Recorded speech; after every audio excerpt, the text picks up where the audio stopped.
So in terms of process, I think this would be a good time for those of us who are ready to share some straw man goals and just put them out there. Melina, if you'll capture those, and Holly will make sure you get all the notes you need to report out, and then we will start refining from there. And I'm happy to throw one out, not in any particular order, but one that I had a chance to talk with Jason about and Sharon as we were planning for the retreat. And for me, it would be something like advance policies to increase the number and quality of candidates, the number, quality, and diversity of candidates entering the teaching profession across Kentucky.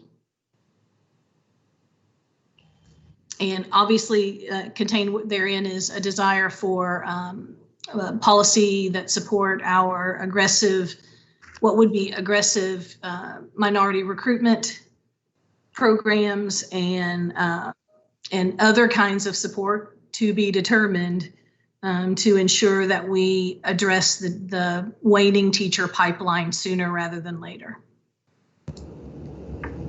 And Lou, and I completely agree with that. And could we say something, and I don't know where it would fit in, but that it's very strategic too around our critical shortage areas, because we've produced the critical shortage by workforce regions, and some parts of our state can't find elementary teachers or PE teachers. Yeah. I mean, like, there's a real strategic need for increased areas. We know math, science, special education, world language, but that's not the case in all of our regions. So yes. I love the aggressive piece on building the pipeline, but I think even more specific into innovative ways to increase our workforce in specific critical shortage areas.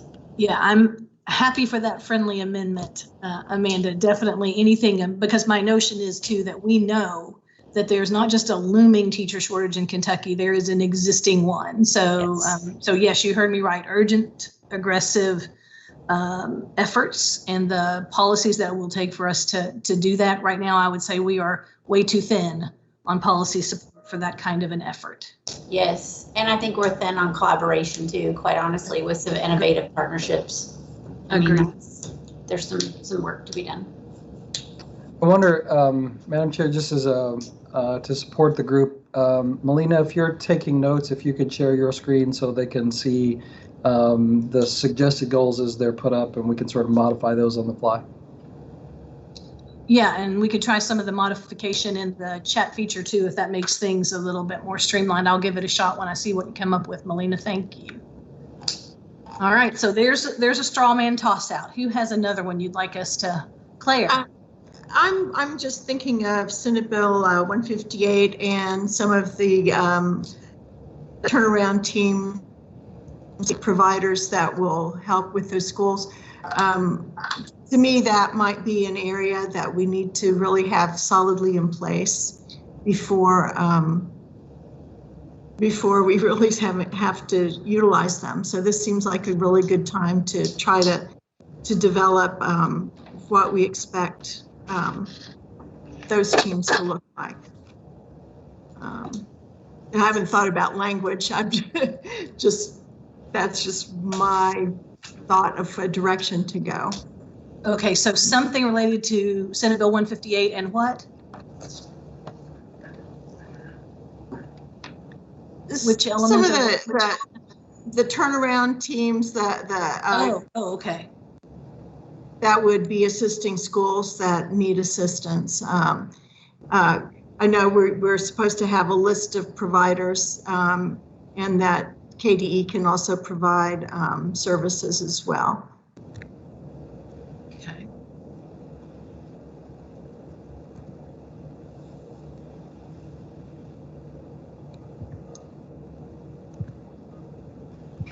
And do you have some notion about what that might look like? Well, I'd sort of have to go back and look at that. Okay.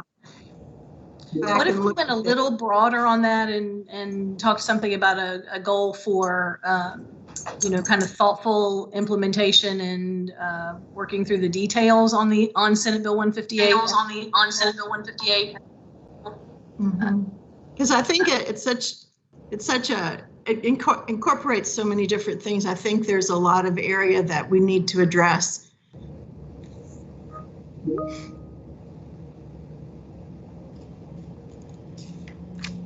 All right, thank you. All right, take a look at what Melina does there and see if you want to. I think Sorry, Melina was take a having look at trouble what with her Melina screen, does there. so she stopped sharing. She's going to work on it, but we may have to. Okay. Yeah, just take notes of the things that are raised. Claire, could you summarize that goal one more time, just so Melina has it clearly?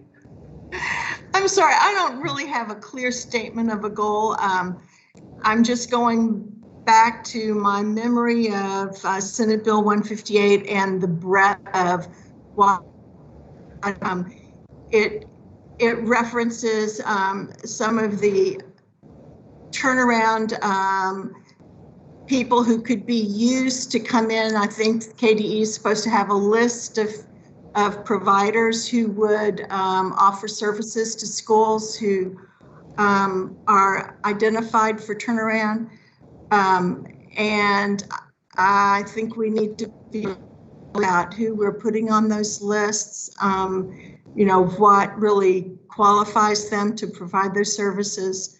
Also, I think that, you know, that this would be a good time to get that in place so that we have that ready to roll out whenever we resume the testing and the accountability measures that fall under 158. So maybe it's sure that the department has a rigorous process for vetting turnaround supports under Senate Bill 158. Yeah. All right, and I went up an extra 1,000 feet there, Claire, something like ensure thoughtful implementation of Senate Bill 158 to, here I have ensure again, to ensure that, and what I would want to say there, and I'm not putting words in your mouth, but this is, I think, our opportunity to kind of right the assessment and accountability ship to ensure that our assessment and accountability system yields good results in the classroom for our students and our educators. So something about really harnessing the power afforded us in Senate Bill 158 for a better, more humane assessment and accountability system would appeal to me. But well, definitely, yes. I won't use those terms, Melina. I'll have to work on that for sure. No, but I think that provides us with a real opportunity to start making that shift under the language of the bill that exists. Yes. Yes. So, Lou, I think you put forth something that's much, both of you are talking about 158. What Claire mentioned was really one part of that. You've talked about something that's more broad, because 158 does cover the whole sort of assessment and accountability framework. And so this group should decide sort of which one of those do you want to go at.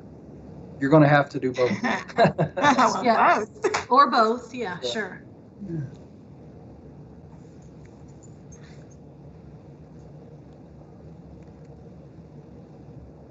This is Lee. Can somebody give me a thumbnail description of how 158 came to be? Who pushed it? And, yeah. 11th hour # hot mess, just one woman's opinion, but okay. That's what I was thinking. So, but I wasn't nearly as abreast of what all took place. Was it? I figured that it had some political implications in the last minute. It was led by Senate leadership.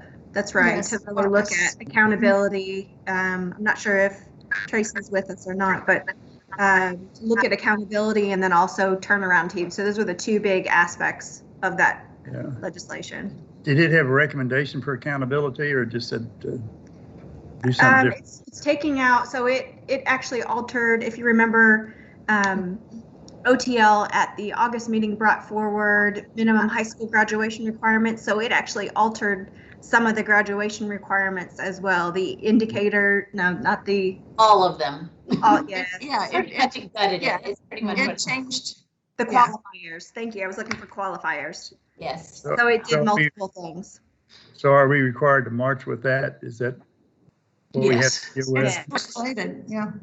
Okay. Yeah, and Lee, a lot of good things came out of it too. And there had been a whole lot of folks that had been working around the perimeter of the work for a long time. It just, in the middle of COVID, it all came together in a bit of a surprise at the end of the session. So I apologize for my cheeky remarks. But yeah, so it did leave the department in a position to be having to, figure out what to do in a pretty quick turnaround. So, but some really good aspects resulted as well. So to that point, under 158, because graduation requirements have to be redone again, I think it's a really good opportunity. And I don't know where the goal piece comes in, but just in relation to what Dr. Thompson talked about with the P20 alignment and the work, it's really important, or an opportunity I see is KDE and KBE to really work along with CPE on the alignment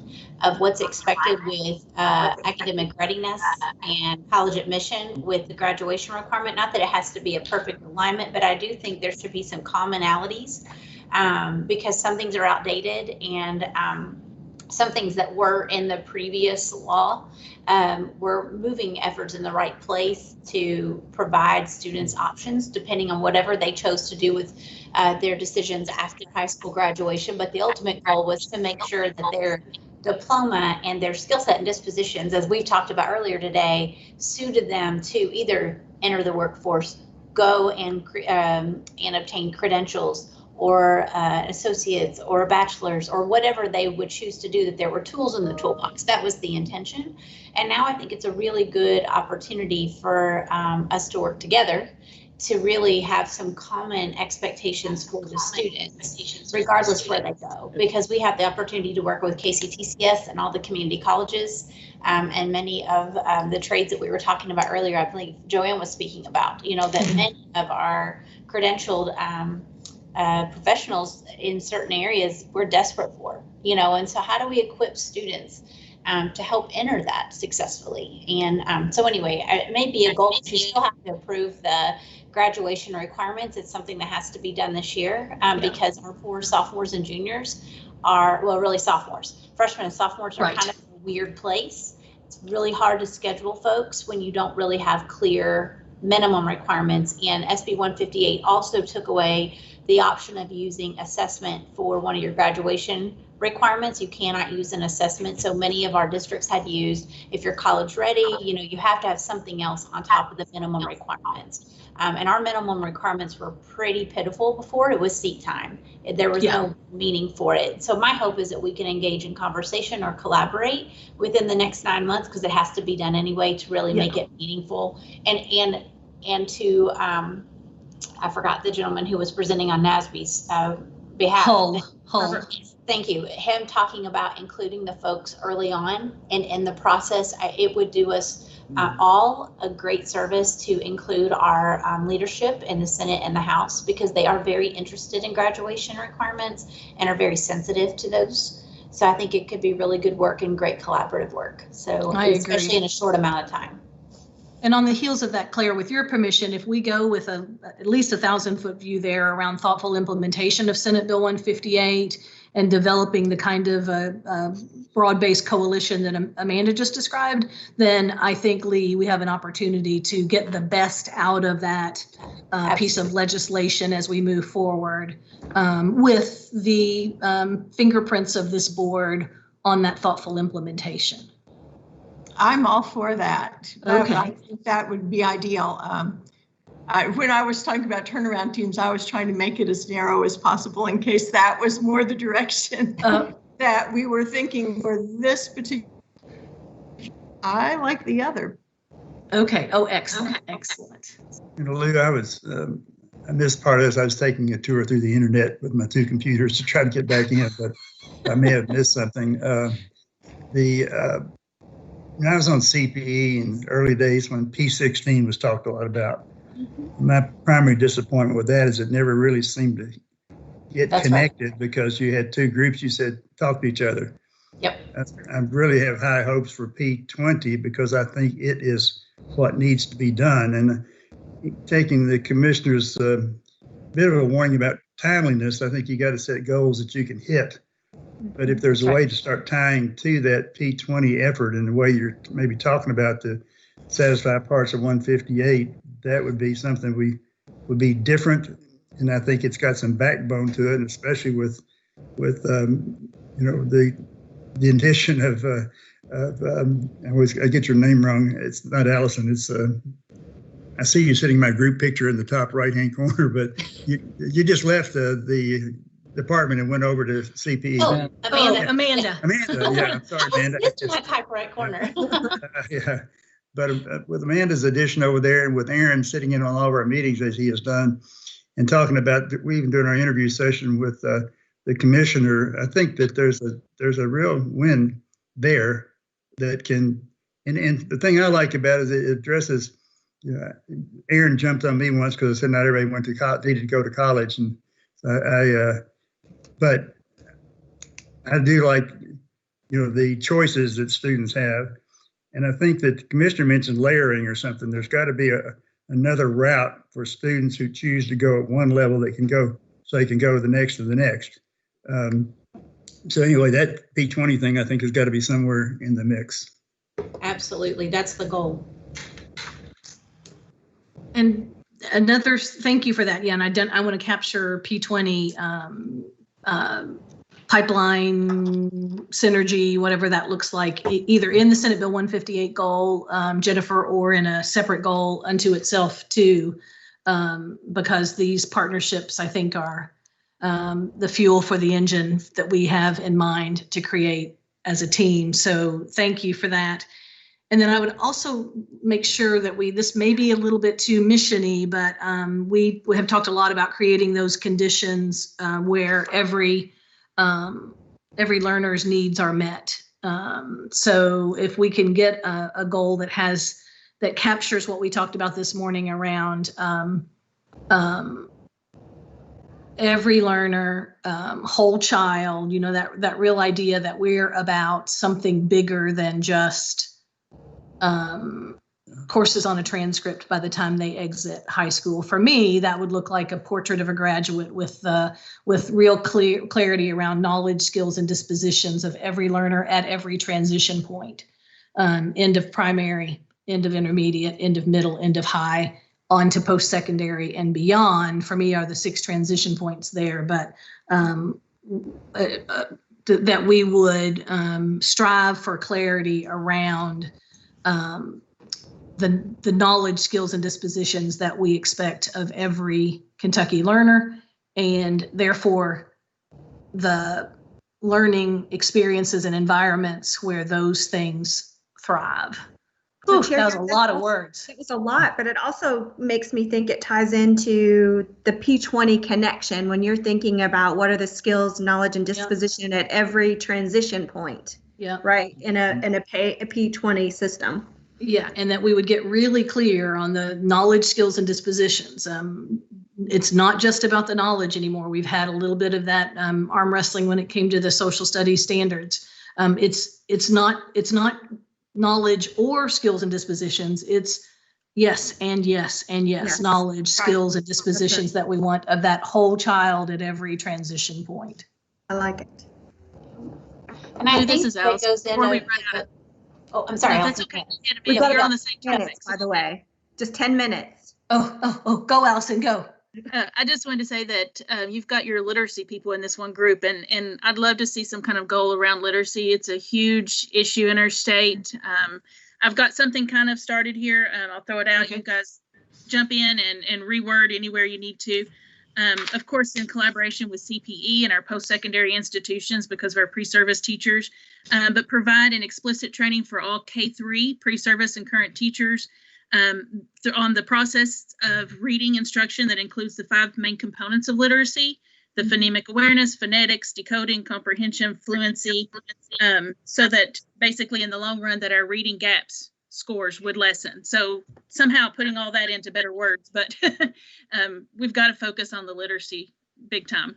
And right now we have legislators on both sides of the aisle that are ready and willing to work on that. So I think it is time that we do it.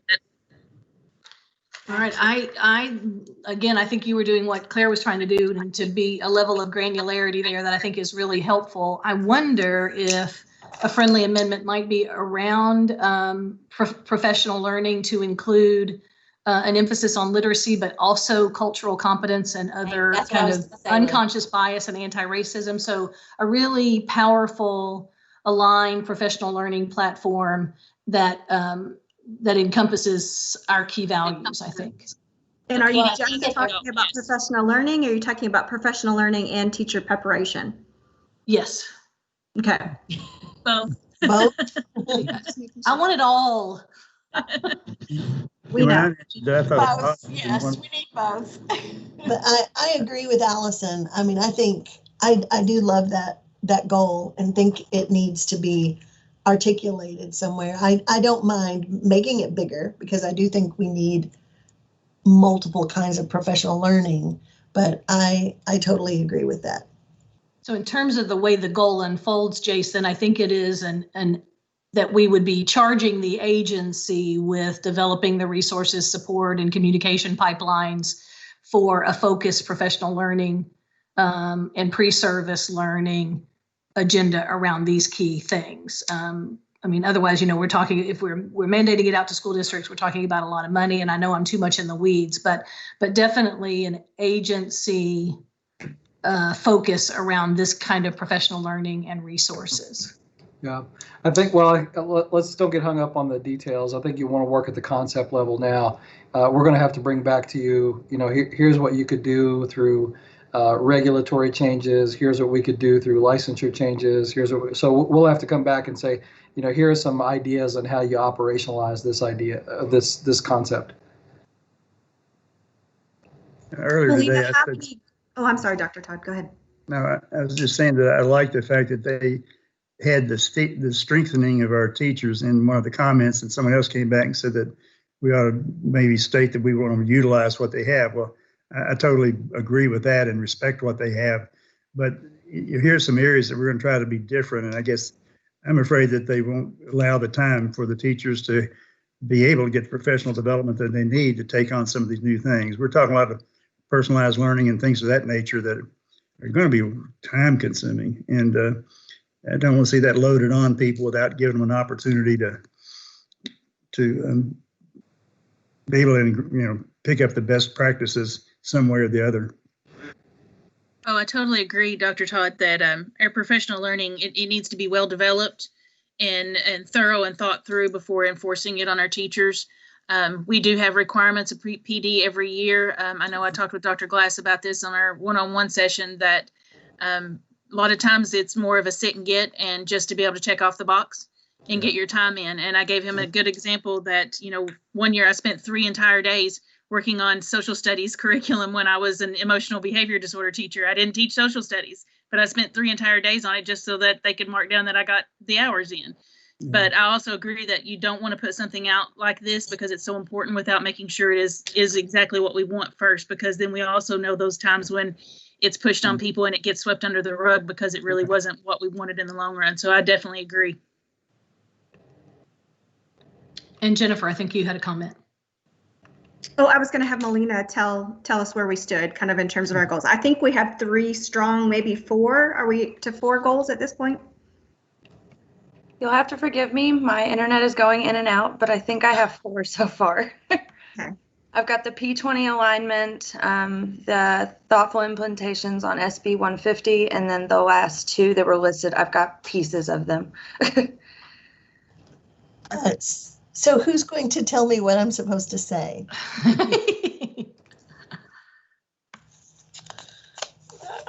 Would you mind typing those out in the chat, what you have, Melina, and we can kind of work from there?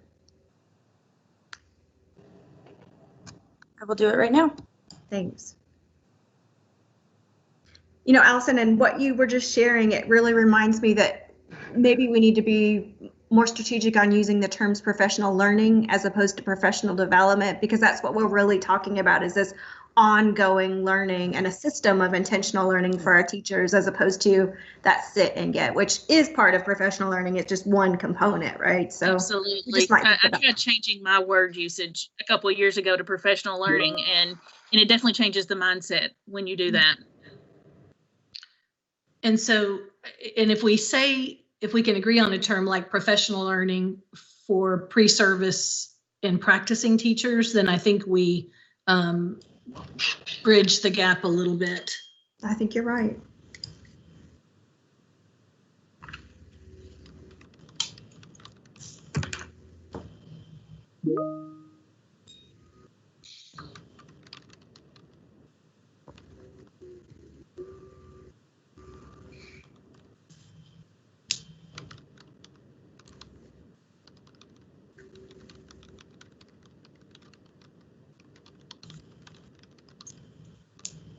Switch over to the chat so I can see what she's doing, what we have.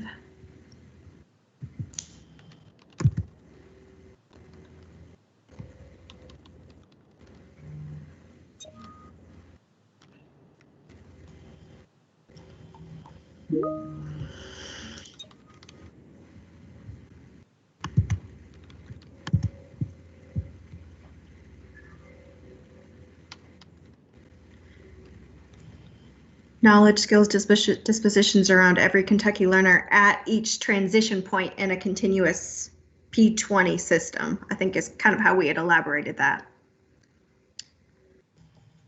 All right, so let me take that one. Okay. I'll work on that one. Thoughtful implementation of Senate Bill 158.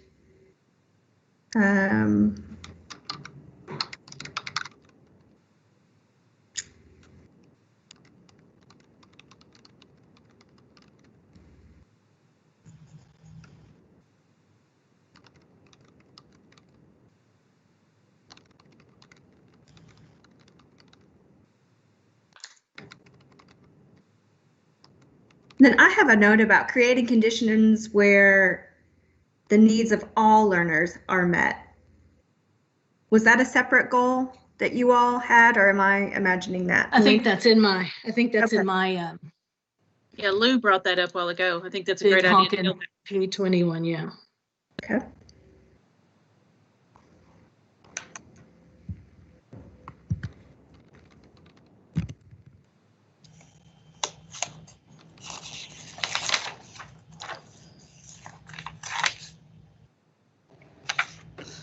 I'm going to put my notes in the chat, see if that's helpful. So I heard 4.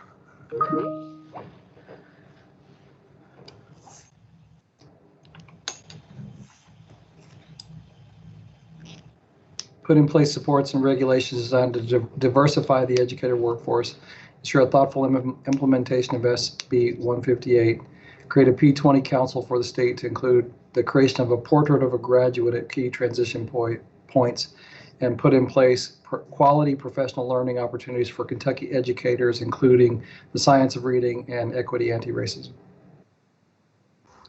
All right, I like it. I think you got them in a nutshell. Create a P20 council may not be the right verb on number 3. Walk me through that. I'll revise as you go. Okay.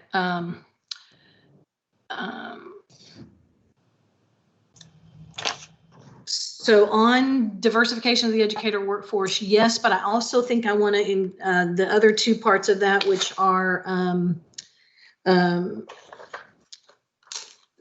quantity and the quality too. So this is also the shortage question that we talked about. So so I think I said advancing policies, but putting in place supports and regulations is fine. Designed to increase the number, quality, and diversity of candidates. So designed to increase and diversify the educator workforce, to replenish, to expand, to something the educator workforce. So I want to have more teachers who are better prepared and more representative of the racial makeup of the state is what I would be after. Capacity and diversity. The capacity and diversity of the educator workforce. Yeah. That sounds a little deficit. Okay. Increase the capacity, I think, goes back to there must be a capacity problem. Yeah. But I'm saying increase the quality, so I think there's a quality problem, right? So certainly not to the individual teacher. And I say we're probably have more qualified teachers than ever in my 40-year experience, but we want to mind of thinking. So you're thinking in innovative ways. So maybe it's right to there's alternate pathways or whatever the case might be, but.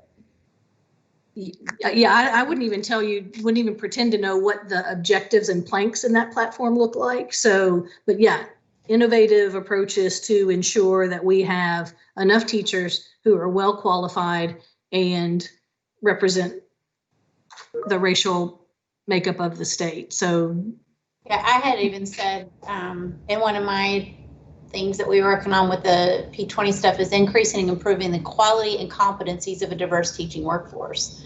So it's in just improving the and the competencies we went towards, not that they were incompetent, but it was cultural competence. And just that's always a continuous growth for everybody, right? Because every year your classroom has different challenges and needs that you may have never experienced before that you have to get a grasp on. That to me is when you all really like the each and every child.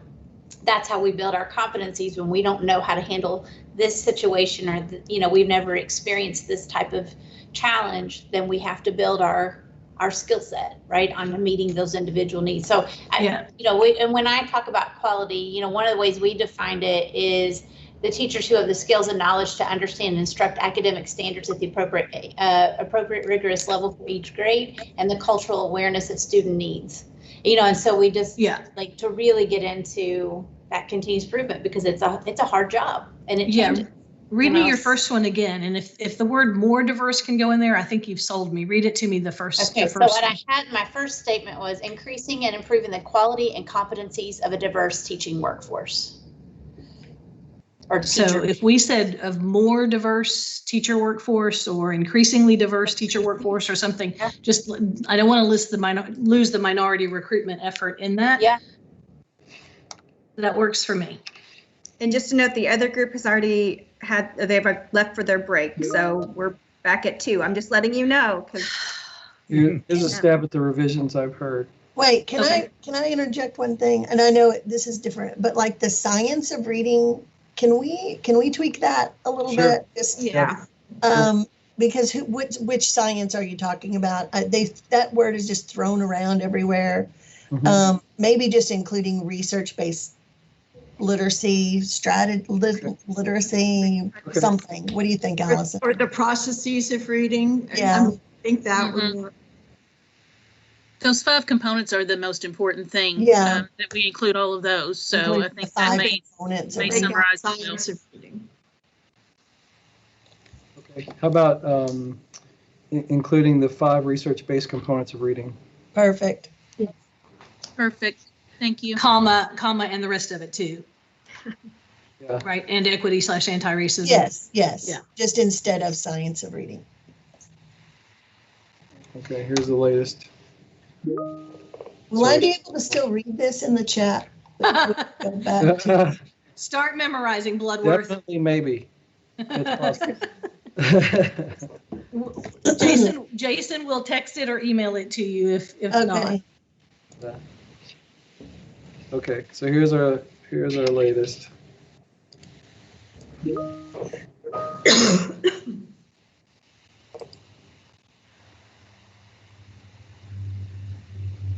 So we have 4 goals. So on number 3, Amanda, create a P20 council. What about leverage P20 partnerships? I think that's the creation of. Okay, leverage P20 partnerships in the creation of. Because that's one of the things that I know Dr. Thompson had probably mentioned to Jason and Lieutenant Governor Coleman about having an advisory, which is kind of a redo of the P16, but being much more specific in the transitional area of transitioning into post-secondary choices. And so we know that we're a part of the P20 continuum, but the area we're able to focus on in partnership with everybody would be around transition readiness, access, awareness. So it really aligns with that partnership, with the P20 partnership. Around the graduation requirements, because that's a big piece, right? And so, yes, so I think the P20 partnerships collaborate with P20 partnerships. However you want to word that, I think is accurate. I think that's good. Actually, it's exciting. Me too. All right, I think you did it, Jason. And portrait of a Kentucky graduate. And some of that groundwork has been laid, by the way. Dr. Yes. Lewis understood the notion of a portrait of a graduate, and it was in the former graduation requirements, the opportunity to have a portfolio based on a portrait of a Kentucky graduate. You know, it's already in the nascent stages anyway. So, Jason, I bet Holly Bloodworth would love you if you popped those into a slide for her to read from when we do our presentation. Nice. Done. I have made photos. Done. Listen to him. Done. Bam. Can you add some Wow. animations and pictures? Yes. Yes. So. And it's 1:59, you all. Sorry. Gosh, you're a taskmaster, Jennifer. She's a beast. But we have goals, y'all. We have goals. Hashtag goals. That's I it. don't know if they're in the form of SMART goals yet. Yeah, I'm not sure there's too smart. We got enough. This is good.